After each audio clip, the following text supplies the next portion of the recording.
Rich Dad Poor Dad. Chapter 2 Lesson 1. The rich don't work for money. Dad, can you tell me how to get rich? My dad put down the evening paper. Why do you want to get rich, son? Because today Jimmy's mom drove up in their new Cadillac, and they were going to their beach house for the weekend. He took 3 of his friends, but Mike and I weren't invited. They told us we weren't invited because we were poor kids. They did? My dad asked incredulously. Yeah, they did. I replied in a hurt tone. My dad silently shook his head, pushed his glasses up the bridge of his nose and went back to reading the paper. I stood waiting for an answer. The year was 1956. I was 9 years old. By some twist of fate, I attended the same public school where the rich people sent their kids. We were primarily a sugar plantation town. The managers of the plantation and the other affluent people of the town, such as doctors, business owners, and bankers, sent their children to this school, grades 1 to 6.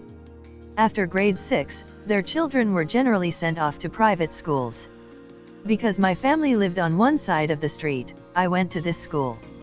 Had I lived on the other side of the street, I would have gone to a different school, with kids from families more like mine. After grade 6, these kids and I would go on to the public intermediate and high school. There was no private school for them or for me. My dad finally put down the paper. I could tell he was thinking. Well, son, he began slowly. If you want to be rich, you have to learn to make money. How do I make money? I asked. Well, use your head, son, he said, smiling. Which really meant, that's all I'm going to tell you, or I don't know the answer, so don't embarrass me. A partnership is formed the next morning. I told my best friend, Mike, what my dad had said. As best I could tell, Mike and I were the only poor kids in this school. Mike was like me in that he was in this school by a twist of fate. Someone had drawn a jog in the line for the school district, and we wound up in school with the rich kids. We weren't really poor, but we felt as if we were because all the other boys had new baseball gloves, new bicycles, new everything. Mom and Dad provided us with the basics, like food, shelter, clothes. But that was about it. My dad used to say, if you want something, work for it. We wanted things, but there was not much work available for 9-year-old boys. So what do we do to make money? Mike asked. I don't know, I said. But do you want to be my partner? He agreed, and so on that Saturday morning, Mike became my first business partner. We spent all morning coming up with ideas on how to make money. Occasionally we talked about all the cool guys at Jimmy's beach house having fun. It hurt a little, but that hurt was good, for it inspired us to keep thinking of a way to make money. Finally, that afternoon, a bolt of lightning came through our heads. It was an idea Mike had gotten from a science book he had read. Excitedly, we shook hands, and the partnership now had a business. For the next several weeks, Mike and I ran around our neighborhood, knocking on doors and asking our neighbors if they would save their toothpaste tubes for us. With puzzled looks, most adults consented with a smile. Some asked us what we were doing. To which we replied, we can't tell you. It's a business secret. My mom grew distressed as the weeks wore on. We had selected a site next to her washing machine as the place we would stockpile our raw materials. In a brown cardboard box that one time held catsup bottles, our little pile of used toothpaste tubes began to grow. Finally my mom put her foot down. The sight of her neighbors' messy, crumpled used toothpaste tubes had gotten to her. What are you boys doing? She asked. And I don't want to hear again that it's a business secret. Do something with this mess or I'm going to throw it out. Mike and I pleaded and begged, explaining that we would soon have enough and then we would begin production. We informed her that we were waiting on a couple of neighbors to finish using up their toothpaste so we could have their tubes. Mom granted us a 1-week extension. The date to begin production was moved up. The pressure was on. My first partnership was already being threatened with an eviction notice from our warehouse space by my own mom. It became Mike's job to tell the neighbors to quickly use up their toothpaste, saying their dentist wanted them to brush more often anyway.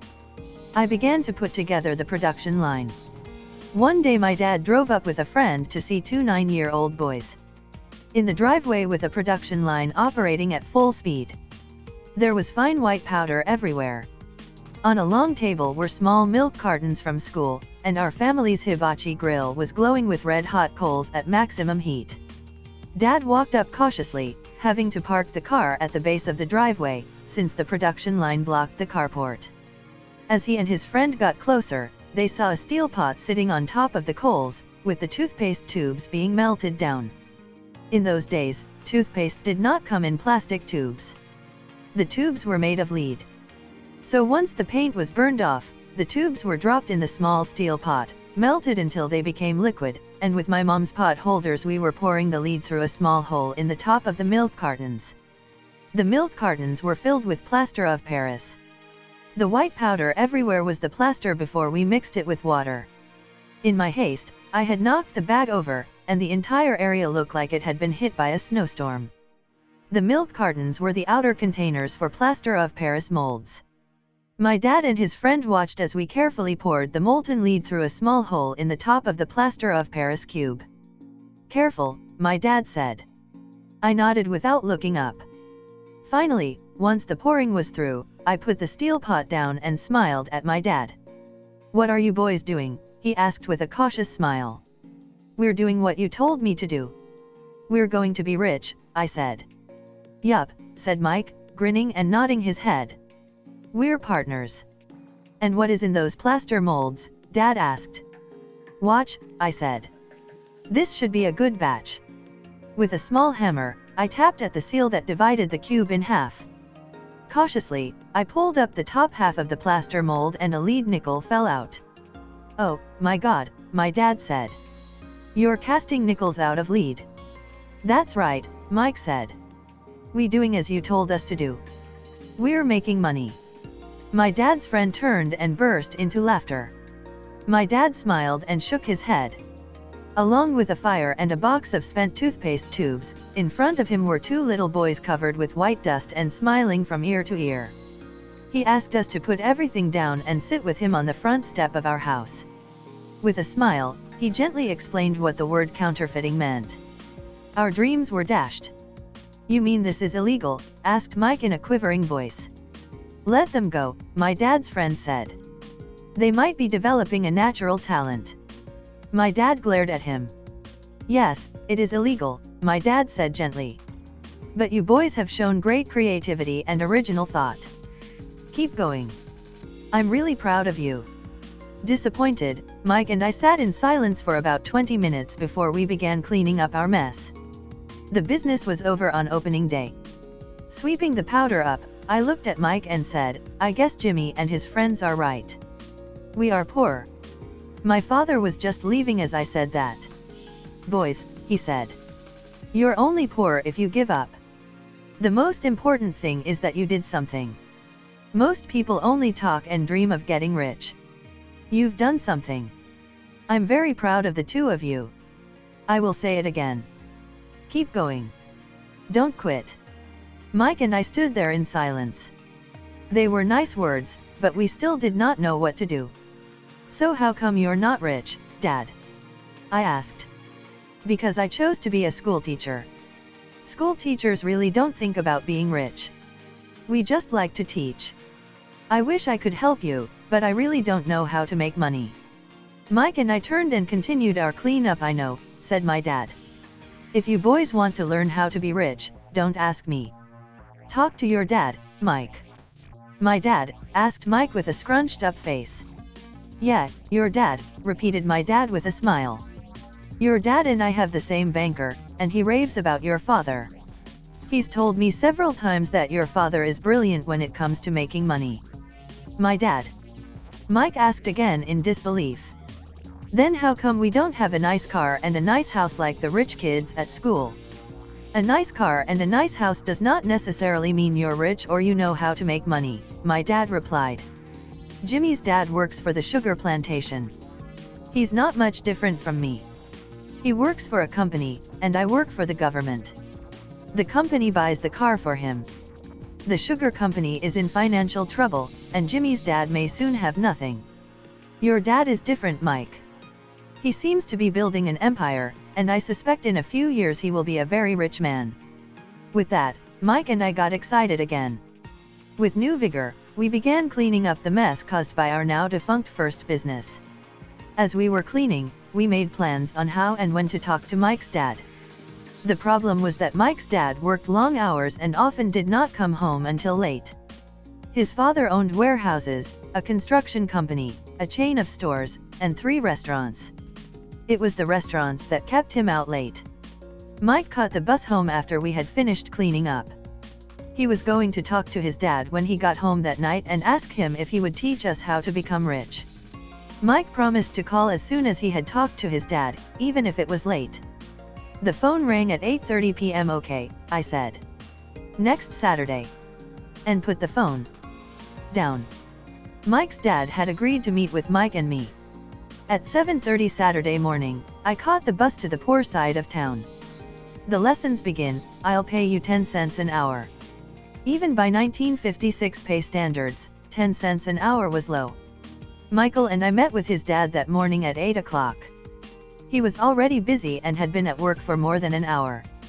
His construction supervisor was just leaving in his pickup truck as I walked up to his simple, small, and tidy home. Mike met me at the door. Dad's on the phone, and he said to wait on the back porch, Mike said as he opened the door. The old wooden floor creaked as I stepped across the threshold of this aging house. There was a cheap mat just inside the door. The mat was there to hide the years of wear from countless footsteps that the floor had supported. Although clean, it needed to be replaced. I felt claustrophobic as I entered the narrow living room, which was filled with old, musty, overstuffed furniture that today would be collector's items. Sitting on the couch were 2 women, a little older than my mom. Across from the women sat a man in workman's clothes. He wore khaki slacks and a khaki shirt, neatly pressed but without starch, and polished workbooks. He was about 10 years older than my dad, I'd say about 45 years old. They smiled as Mike and I walked past them, heading for the kitchen, which led to the porch that overlooked the backyard. I smiled back shyly. Who are those people? I asked. Oh, they work for my dad. The older man runs his warehouses, and the women are the managers of the restaurants. And you saw the construction supervisor, who is working on a road project about 50 miles from here. His other supervisor, who is building a track of houses, had already left before you got here. Does this go on all the time? I asked. Not always, but quite often, said Mike, smiling as he pulled up a chair to sit down next to me. I asked him if he would teach us to make money, Mike said.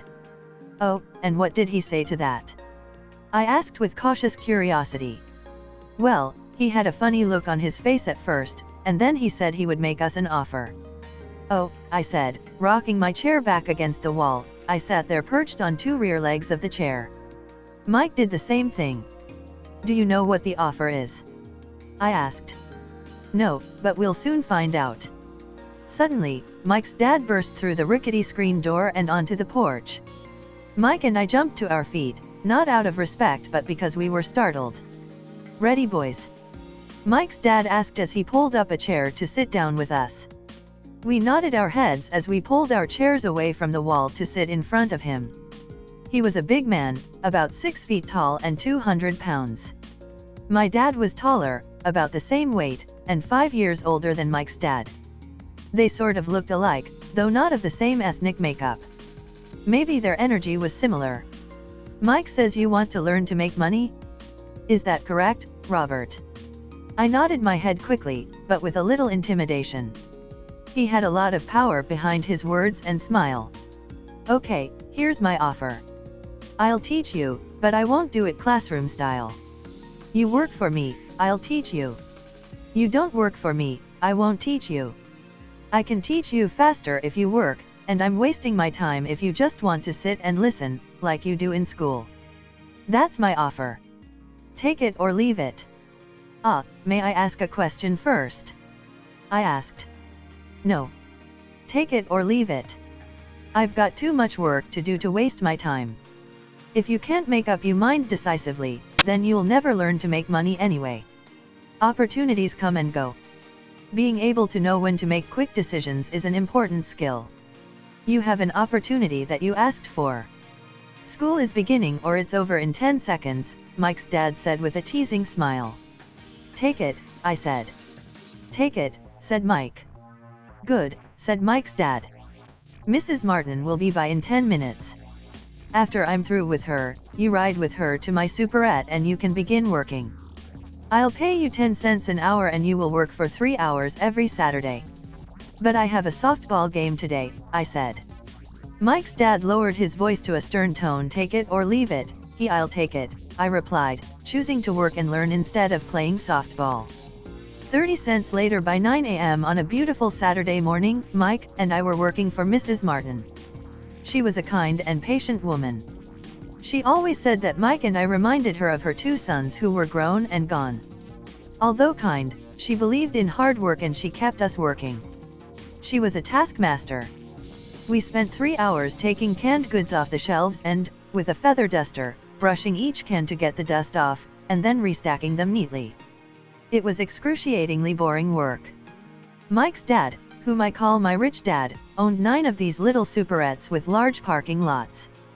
They were the early version of the 7-Eleven convenience stores. Little neighborhood grocery stores where people bought items such as milk, bread, butter, and cigarettes.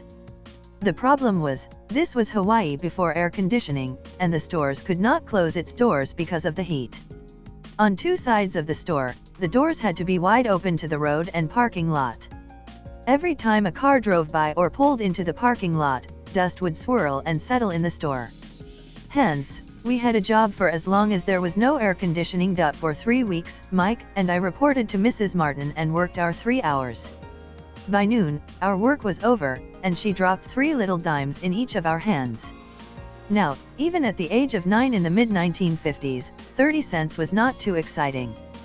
Comic books cost 10 cents back then, so I usually spent my money on comic books and went home. By Wednesday of the 4th week, I was ready to quit. I had agreed to work only because I wanted to learn to make money from Mike's dad, and now I was a slave for 10 cents an hour. On top of that, I had not seen Mike's dad since that first Saturday. I'm quitting, I told Mike at lunchtime. The school lunch was miserable. School was boring, and now I did not even have my Saturdays to look forward to. But it was the 30 cents that really got to me. This time Mike smiled. What are you laughing at? I asked with anger and frustration. Dad said this would happen. He said to meet with him when you were ready to quit. What? I said indignantly. He's been waiting for me to get fed up. Sort of, Mike said. Dad's kind of different. He teaches differently from your dad.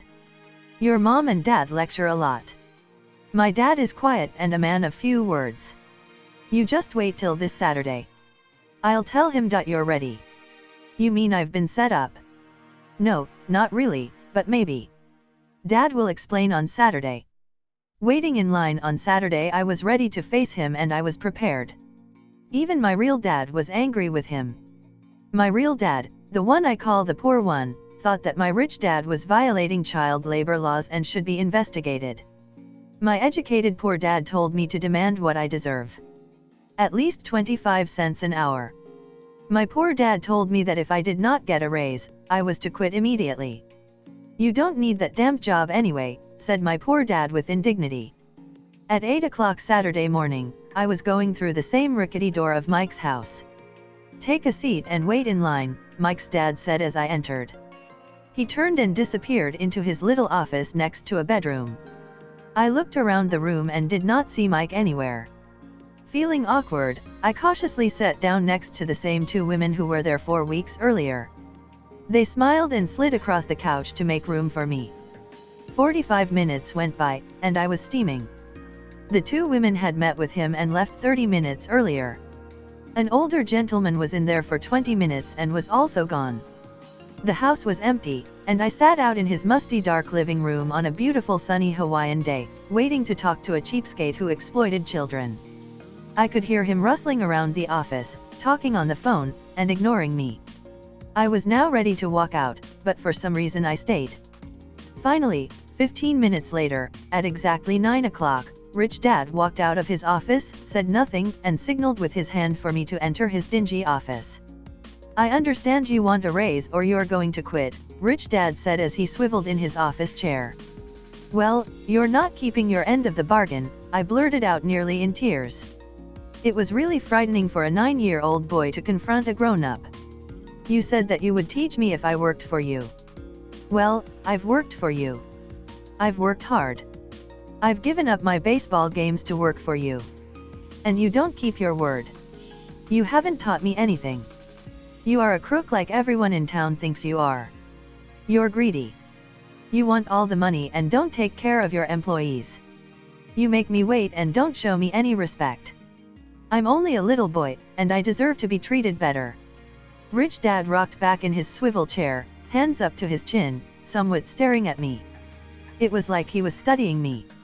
Not bad, he said. In less than a month, you sound like most of my employees. What? I asked. Not understanding what he was saying, I continued with my grievance. I thought you were going to keep your end of the bargain and teach me. Instead, you want to torture me? That's cruel. That's really cruel. I am teaching you, Rich Dad said quietly. What have you taught me? Nothing. I said angrily. You haven't even talked to me once since I agreed to work for peanuts. 10 cents an hour. Ha. I should notify the government about you. We have child labor laws, you know. My dad works for the government, you know. Wow, said Rich Dad. Now you sound just like most of the people who used to work for me. People I've either fired or they've quit. So what do you have to say? I demanded, feeling pretty brave for a little kid. You lied to me. I've worked for you, and you have not kept your word. You haven't taught me anything. How do you know that I've not taught you anything? Asked Rich Dad calmly. Well, you've never talked to me. I've worked for 3 weeks, and you have not taught me anything, I said with a pout. Does teaching mean talking or a lecture? Rich Dad asked. Well, yes, I replied. That's how they teach you in school, he said smiling. But that is not how life teaches you, and I would say that life is the best teacher of all. Most of the time, life does not talk to you. It just sort of pushes you around. Each push is life saying, wake up. There's something I want you to learn. What is this man talking about? I asked myself silently. Life pushing me around was life talking to me. Now I knew I had to quit my job. I was talking to someone who needed to be locked up. If you learn life's lessons, you will do well. If not, life will just continue to push you around. People do 2 things. Some just let life push them around. Others get angry and push back. But they push back against their boss, or their job, or their husband or wife. They do not know it's life that's pushing. I had no idea what he was talking about. Life pushes all of us around. Some give up. Others fight. A few learn the lesson and move on. They welcome life pushing them around. To these few people, it means they need and want to learn something. They learn and move on. Most quit, and a few like you fight. Rich Dad stood and shut the creaky old wooden window that needed repair. If you learn this lesson, you will grow into a wise, wealthy, and happy young man. If you don't, you will spend your life blaming a job, low pay, or your boss for your problems. You'll live life hoping for that big break that will solve all your money problems. Rich Dad looked over at me to see if I was still listening. His eyes met mine. We stared at each other, streams of communication going between us through our eyes. Finally, I pulled away once I had absorbed his last message. I knew he was right. I was blaming him, and I did ask to learn. I was fighting. Rich Dad continued. Or if you're the kind of person who has no guts, you just give up every time life pushes you. If you're that kind of person, you'll live all your life playing it safe, doing the right things, saving yourself for some event that never happens. Then, you die a boring old man. You'll have lots of friends who really like you because you were such a nice hard-working guy. You spent a life playing it safe, doing the right things. But the truth is, you let life push you into submission. Deep down you were terrified of taking risks. You really wanted to win, but the fear of losing was greater than the excitement of winning. Deep inside, you and only you will know you didn't go for it. You chose to play it safe. Our eyes met again. For 10 seconds, we looked at each other, only pulling away once the message was received. "You've been pushing me around," I asked. "Some people might say that," smiled Rich Dad. "I would say that I just gave you a taste of life." "What taste of life?" I asked, still angry, but now curious. Even ready to learn. "You boys are the first people that have ever asked me to teach them how to make money. I have more than 150 employees, and not one of them has asked me what I know about money. They ask me for a job and a paycheck, but never to teach them about money. So most will spend the best years of their lives working for money, not really understanding what it is they are working for." I sat there listening intently. "So when Mike told me about you wanting to learn how to make money, I decided to design a course that was close to real life. I could talk until I was blue in the face, but you wouldn't hear a thing. So I decided to let life push you around a bit so you could hear me. That's why I only paid you 10 cents.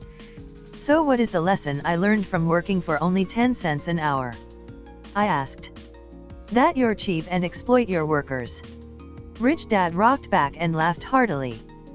Finally, after his laughing stopped, he said, "You'd best change your point of view. Stop blaming me, thinking I'm the problem. If you think I'm the problem, then you have to change me. If you realize that you're the problem, then you can change yourself, learn something and grow wiser. Most people want everyone else in the world to change but themselves. Let me tell you, it's easier to change yourself than everyone else." "I don't understand," I said. "Don't blame me for your problems," Rich Dad said, growing impatient. "But you only pay me 10 cents. So what are you learning?" Rich Dad asked, smiling. "That you're cheap," I said with a sly grin. "See, you think I'm the problem," said Rich Dad. "But you are. Well, keep that attitude and you learn nothing. Keep the attitude that I'm the problem, and what choices do you have? Well, if you don't pay me more or show me more respect and teach me, I'll quit." "Well put," Rich Dad said. And that's exactly what most people do. They quit and go looking for another job, better opportunity, and higher pay, actually thinking that a new job or more pay will solve the problem. In most cases, it won't. So what will solve the problem? I asked. "Just take this measly 10 cents an hour and smile." Rich Dad smiled. "That's what the other people do. Just accept a paycheck knowing that they and their family will struggle financially. But that's all they do, waiting for a raise thinking that more money will solve the problem. Most just accept it, and some take a second job working harder, but again accepting a small paycheck." I sat staring at the floor, beginning to understand the lesson Rich Dad was presenting. I could sense it was a taste of life. Finally, I looked up and repeated the question. "So what will solve the problem?" "This," he said, tapping me gently on the head. "This stuff between your ears." It was at that moment that Rich Dad shared the pivotal point of view that separated him from his employees and my poor dad, and led him to eventually become one of the richest men in Hawaii, while my highly educated, but poor, dad struggled financially all his life. It was a singular point of view that made all the difference over a lifetime. Rich Dad said over and over, this point of view, which I call lesson number 1. The poor and the middle class work for money. The rich have money work for them. On that bright Saturday morning, I was learning a completely different point of view from what I had been taught by my poor dad. At the age of 9, I grew aware that both dads wanted me to learn. Both dads encouraged me to study, but not the same things. My highly educated dad recommended that I do what he did. "Son, I want you to study hard, get good grades, so you can find a safe, secure job with a big company. And make sure it has excellent benefits." My rich dad wanted me to learn how money works so I could make it work for me. These lessons I would learn through life with his guidance, not because of a classroom. My rich dad continued my first lesson, "I'm glad you got angry about working for 10 cents an hour. If you had not gotten angry and had gladly accepted it, I would have to tell you that I could not teach you. You see, true learning takes energy, passion, a burning desire. Anger is a big part of that formula, for passion is anger and love combined. When it comes to money, most people want to play it safe and feel secure. So passion does not direct them, fear does. So is that why they'll take a job with low PAR? I asked. Yes, said Rich Dad. Some people say I exploit people because I don't pay as much as the sugar plantation or the government. I say the people exploit themselves. It's their fear, not mine. But don't you feel you should pay them more? I asked. I don't have to. And besides, more money will not solve the problem. Just look at your dad. He makes a lot of money, and he still can't pay his bills. Most people, given more money, only get into more debt. So that's why the 10 cents an hour, I said, smiling. It's a part of the lesson. That's right, smiled Rich Dad. You see, your dad went to school and got an excellent education, so he could get a high-paying job. Which he did. But he still has money problems because he never learned anything about money at school. On top of that, he believes in working for money. And you don't? I asked. No, not really, said Rich Dad. If you want to learn to work for money, then stay in school. That is a great place to learn to do that. But if you want to learn how to have money work for you, then I will teach you that. But only if you want to learn. Wouldn't everyone want to learn that? I asked. No, said Rich Dad. Simply because it's easier to learn to work for money, especially if fear is your primary emotion when the subject of money is discussed. I don't understand, I said with a frown. Don't worry about that for now.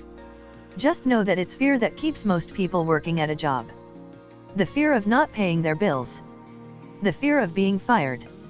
The fear of not having enough money. The fear of starting over. That's the price of studying to learn a profession or trade, and then working for money. Most people become a slave to money, and then get angry at their boss. Learning to have money work for you is a completely different course of study. I asked. Absolutely, Rich Dad answered, absolutely. We sat in silence on that beautiful Hawaiian Saturday morning. My friends would have just been starting their Little League baseball game. But for some reason, I was now thankful I had decided to work for 10 cents an hour. I sensed that I was about to learn something my friends would not learn in school. Ready to learn? Asked Rich Dad. Absolutely, I said with a grin. I have kept my promise. I've been teaching you from afar, my Rich Dad said. At 9 years old, you've gotten a taste of what it feels like to work for money. Just multiply your last month by 50 years and you will have an idea of what most people spend their life doing. I don't understand, I said. How did you feel waiting in line to see me? Once to get hired and once to ask for more money. Terrible, I said. If you choose to work for money, that is what life is like for many people, said Rich Dad. And how did you feel when Mrs. Martin dropped 3 dimes in your hand for 3 hours work? I felt like it wasn't enough. It seemed like nothing. I was disappointed, I said. And that is how most employees feel when they look at their paychecks. Especially after all the tax and other deductions are taken out. At least you got 100%. You mean most workers don't get paid everything? I asked with amazement. Heavens no, said Rich Dad. The government always takes its share first. How do they do that? I asked. Taxes, said Rich Dad. You're taxed when you earn. You're taxed when you spend. You're taxed when you save. You're taxed when you die. Why do people let the government do that to them? The rich don't, said Rich Dad with a smile. The poor and the middle class do. I'll bet you that I earn more than your dad, yet he pays more in taxes. How can that be? I asked. As a 9-year-old boy, that made no sense to me. Why would someone let the government do that to them? Rich Dad sat there in silence. I guess he wanted me to listen instead of jabber away at the mouth. Finally, I calmed down. I did not like what I had heard. I knew my dad complained constantly about paying so much in taxes, but really did nothing about it. Was that life pushing him around? Rich Dad rocked slowly and silently in his chair, just looking at me. Ready to learn? He asked. I nodded my head slowly. As I said, there is a lot to learn. Learning how to have money work for you is a lifetime study. Most people go to college for 4 years, and their education ends. I already know that my study of money will continue over my lifetime, simply because the more I find out, the more I find out I need to know. Most people never study the subject. They go to work, get their paycheck, balance their checkbooks, and that's it. On top of that, they wonder why they have money problems. Then, they think that more money will solve the problem. Few realize that it's their lack of financial education that is the problem. So my dad has tax problems because he doesn't understand money. I asked, confused. Look, said Rich Dad. Taxes are just one small section on learning how to have money work for you. Today, I just wanted to find out if you still have the passion to learn about money. Most people don't. They want to go to school, learn a profession, have fun at their work, and earn lots of money. One day they wake up with big money problems, and then they can't stop working. That's the price of only knowing how to work for money instead of studying how to have money work for you. So do you still have the passion to learn? Asked Rich Dad. I nodded my head. Good, said Rich Dad. Now get back to work. This time, I will pay you nothing. What? I asked in amazement. You heard me. Nothing. You will work the same 3 hours every Saturday, but this time you will not be paid 10 cents per hour. You said you wanted to learn to not work for money, so I'm not going to pay you anything. I couldn't believe what I was hearing. I've already had this conversation with Mike. He's already working, dusting, and stacking canned goods for free. You'd better hurry and get back there. That's not fair, I shouted. You've got to pay something. You said you wanted to learn. If you don't learn this now, you'll grow up to be like the 2 women and the older man sitting in my living room, working for money and hoping I don't fire them. Or like your dad, earning lots of money only to be in debt up to his eyeballs, hoping more money will solve the problem. If that's what you want, I'll go back to our original deal of 10 cents an hour. Or you can do what most people grow up to do. Complain that there is not enough pay, quit, and go looking for another job. But what do I do? I asked. Rich Dad tapped me on the head. Use this, he said. If you use it well, you will soon thank me for giving you an opportunity, and you will grow into a rich man. I stood there still not believing what a raw deal I had been handed. Here I came to ask for a raise, and now I was being told to keep working for nothing. Rich Dad tapped me on the head again and said, use this. Now get out of here and get back to work. Lesson #L, the rich don't work for money. I didn't tell my poor dad I wasn't being paid. He would not have understood, and I did not want to try to explain something that I did not yet understand myself. For 3 more weeks, Mike and I worked for 3 hours, every Saturday, for nothing. The work didn't bother me, and the routine got easier. It was the missed baseball games and not being able to afford to buy a few comic books that got to me. Rich Dad stopped by at noon on the 3rd week. We heard his truck pull up in the parking lot and sputter when the engine was turned off. He entered the store and greeted Mrs. Martin with a hug. After finding out how things were going in the store, he reached into the ice cream freezer, pulled out 2 bars, paid for them, and signaled to Mike and me. Let's go for a walk, boys. We crossed the street, dodging a few cars, and walked across a large grassy field, where a few adults were playing softball. Sitting down at a remote picnic table, he handed Mike and me the ice cream bars. How's it going, boys? Okay, Mike said. I nodded in agreement. Learn anything yet? Rich Dad asked.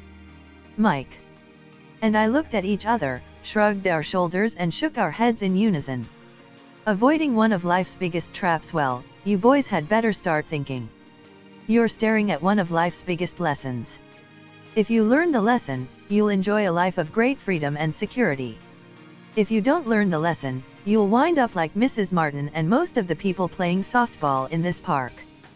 They work very hard, for little money, clinging to the illusion of job security, looking forward to a 3-week vacation each year and a skimpy pension after 45 years of work. If that excites you, I'll give you a raise to 25 cents an hour. But these are good hard-working people. Are you making fun of them? I demanded. A smile came over Rich Dad's face. Mrs. Martin is like a mother to me. I would never be that cruel. I may sound cruel because I'm doing my best to point something out to the two of you. I want to expand your point of view so you can see something. Something most people never have the benefit of seeing because their vision is too narrow. Most people never see the trap they are in. Mike and I sat there uncertain of his message. He sounded cruel, yet we could sense he was desperately wanting us to know something. With a smile, Rich Dad said, "Doesn't that 25 cents an hour sound good? Doesn't it make your heart beat a little faster?" I shook my head no, but it really did. 25 cents an hour would be big bucks to me. "Okay, I'll pay you $1 an hour," Rich Dad said, with a sly grin. Now my heart was beginning to race. My brain was screaming, "And take it. Take it." I could not believe what I was hearing. Still, I said nothing. "Okay, $2 an hour." My little 9-year-old brain and heart nearly exploded. After all, it was 1956 and being paid $2 an hour would have made me the richest kid in the world. I couldn't imagine earning that kind of money. I wanted to say yes. I wanted the deal. I could see a new bicycle, new baseball glove, and adoration of my friends when I flashed some cash. On top of that, Jimmy and his rich friends could never call me poor again. But somehow my mouth stayed silent. Maybe my brain had overheated and blown a fuse. But deep down, I badly wanted that $2 an hour. The ice cream had melted and was running down my hand. The ice cream stick was empty, and under it was a sticky mess of vanilla and chocolate that ants were enjoying. Rich Dad was looking at two boys staring back at him, eyes wide open and brains empty. He knew he was testing us, and he knew there was a part of our emotions that wanted to take the deal. He knew that each human being has a weak and needy part of their soul that can be bought.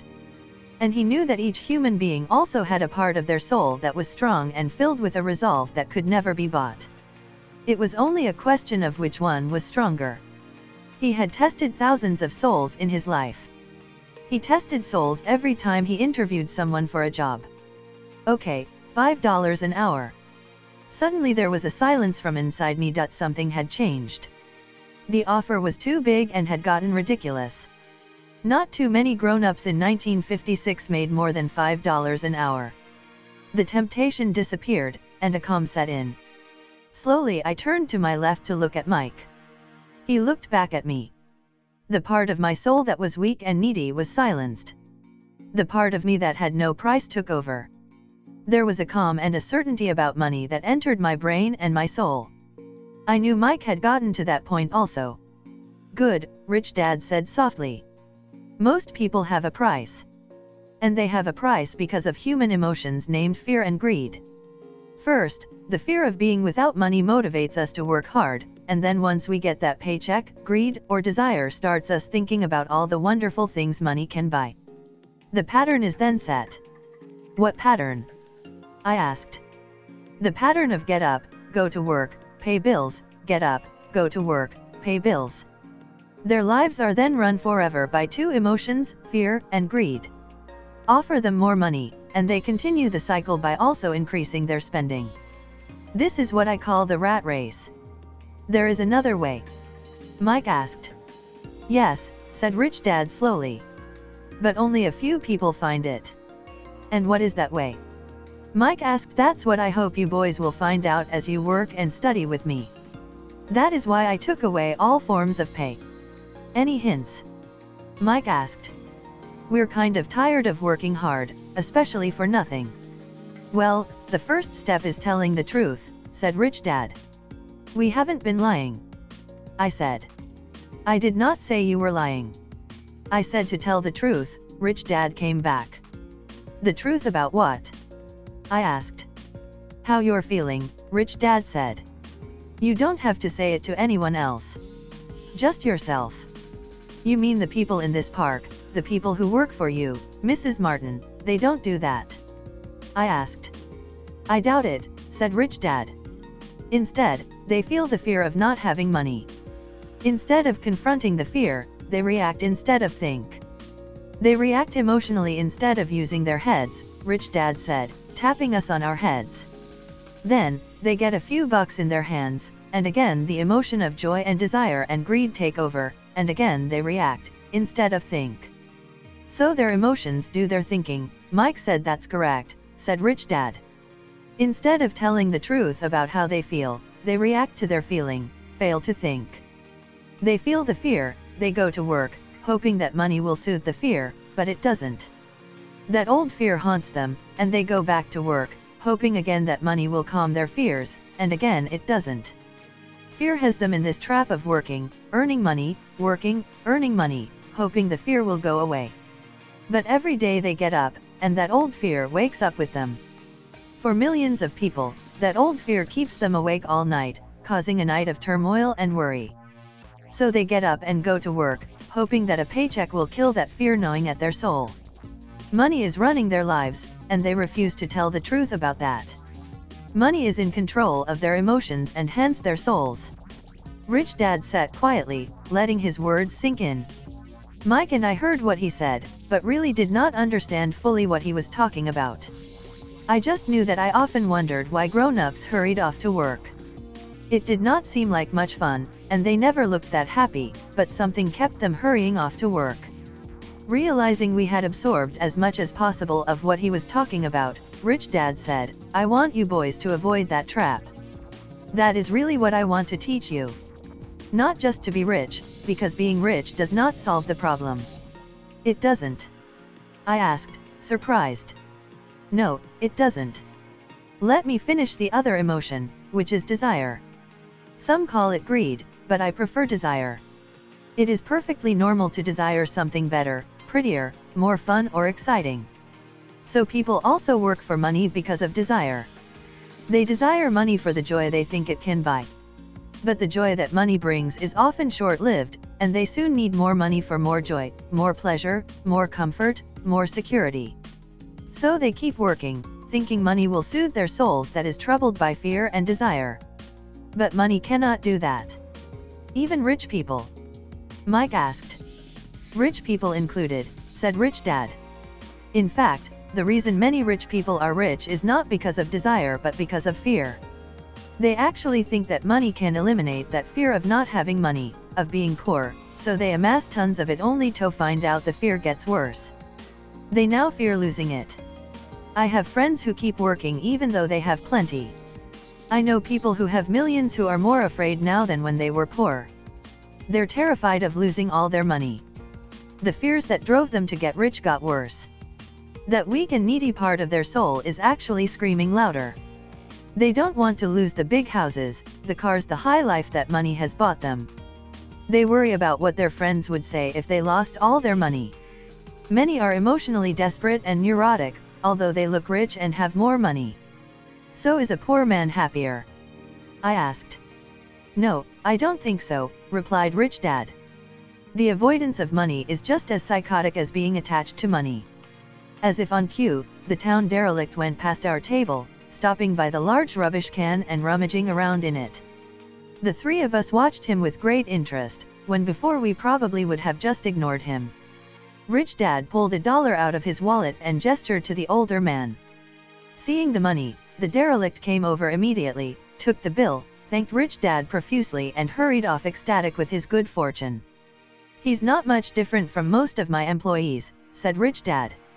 I've met so many people who say, oh, I'm not interested in money.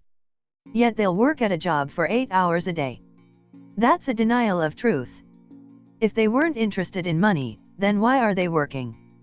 That kind of thinking is probably more psychotic than a person who hoards money.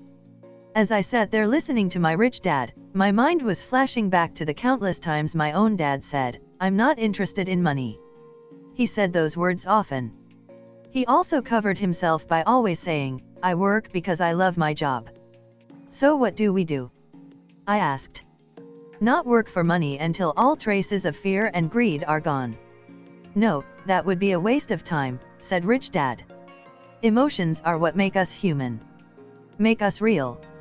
The word emotion stands for energy in motion. Be truthful about your emotions, and use your mind and emotions in your favor, not against yourself. Whoa, said Mike. Don't worry about what I just said. It will make more sense in years to come. Just be an observer, not a reactor, to your emotions. Most people do not know that it's their emotions that are doing the thinking. Your emotions are your emotions, but you have got to learn to do your own thinking. Can you give me an example? I asked. Sure, replied Rich Dad. When a person says, I need to find a job, it's most likely an emotion doing the thinking. Fear of not having money generates that thought.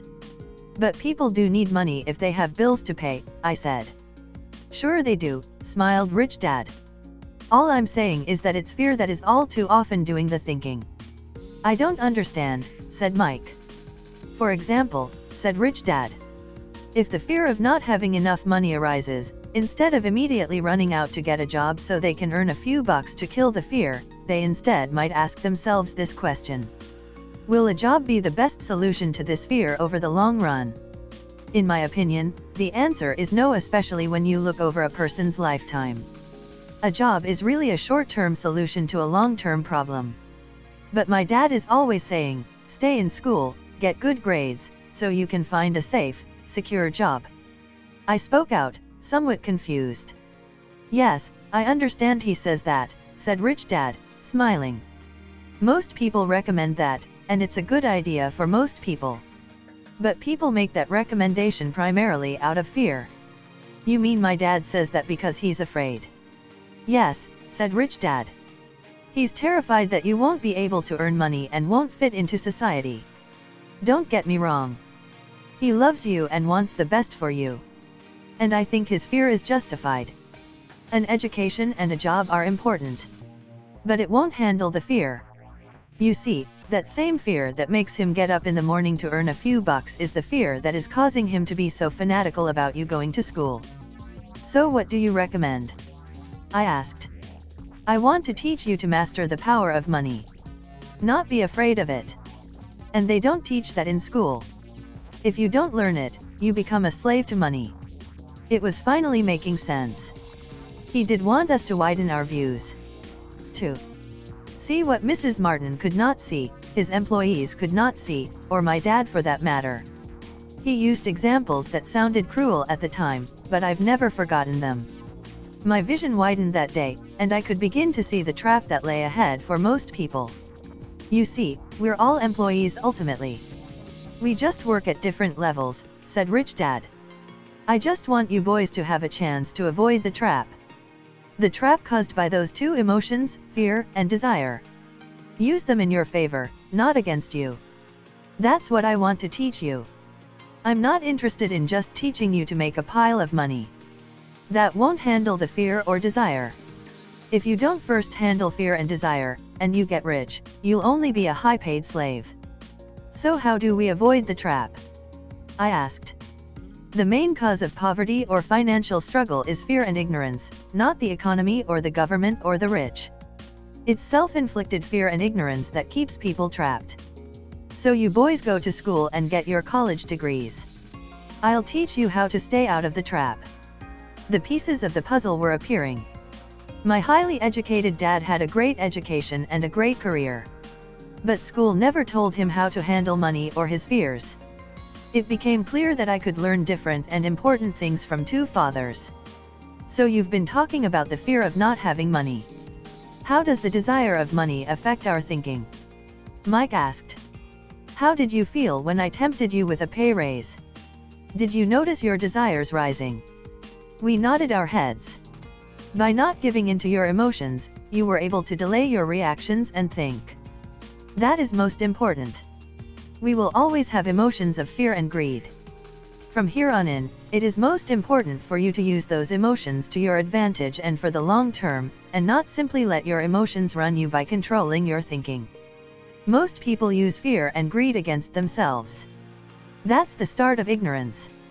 Most people live their lives chasing paychecks, pay raises and job security because of the emotions of desire and fear, not really questioning where those emotion-driven thoughts are leading them.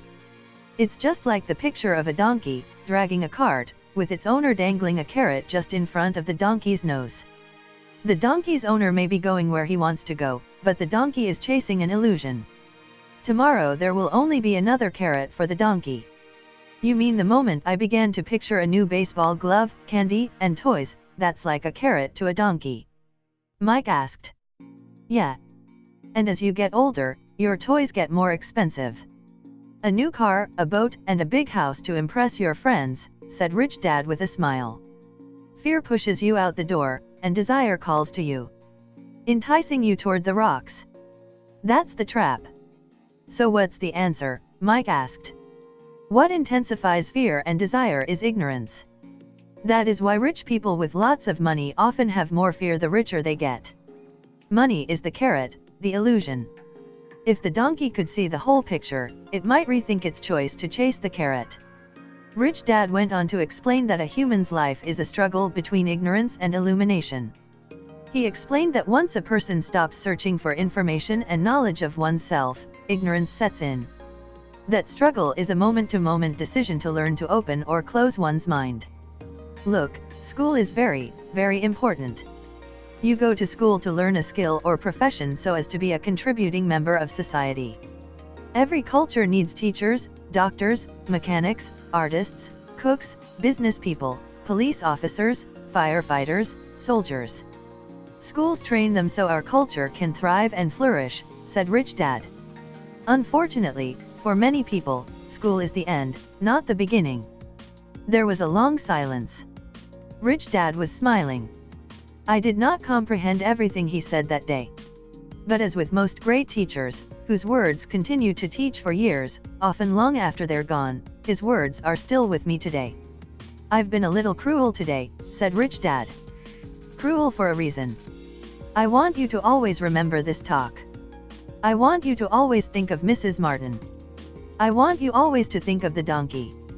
Never forget, because your two emotions, fear and desire, can lead you into life's biggest trap, if you're not aware of them controlling your thinking. To spend your life living in fear, never exploring your dreams, is cruel. To work hard for money, thinking that money will buy you things that will make you happy, is also cruel. To wake up in the middle of the night terrified about paying bills is a horrible way to live.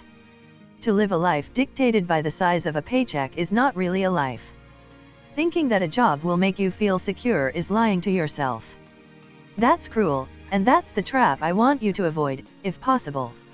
I've seen how money runs people's lives. Don't let that happen to you. Please don't let money run your life. A softball rolled under our table. Rich Dad picked it up and threw it back. So what does ignorance have to do with greed and fear? I asked. Because it is ignorance about money that causes so much greed and so much fear, said Rich Dad. Let me give you some examples. A doctor, wanting more money to better provide for his family, raises his fees. By raising his fees, it makes healthcare more expensive for everyone.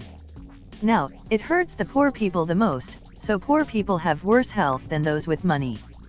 Because the doctors raise their rates, the attorneys raise their rates. Because the attorneys' rates have gone up, school teachers want a raise, which raises our taxes, and on and on and on.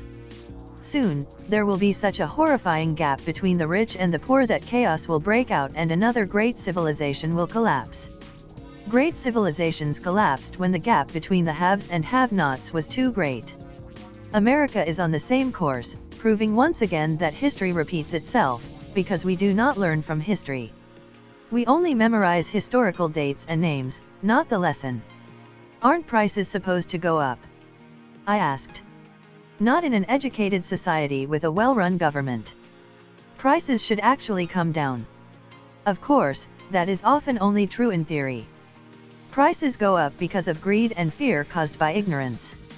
If schools taught people about money, there would be more money and lower prices, but schools focus only on teaching people to work for money, not how to harness money's power. But don't we have business schools? Mike asked. Aren't you encouraging me to go to business school for my master's degree? Yes, said Rich Dad. But all too often, business schools train employees who are sophisticated bean counters. Heaven forbid a bean counter takes over a business. All they do is look at the numbers, fire people, and kill the business. I know because I hire bean counters. All they think about is cutting costs and raising prices, which cause more problems. Bean counting is important.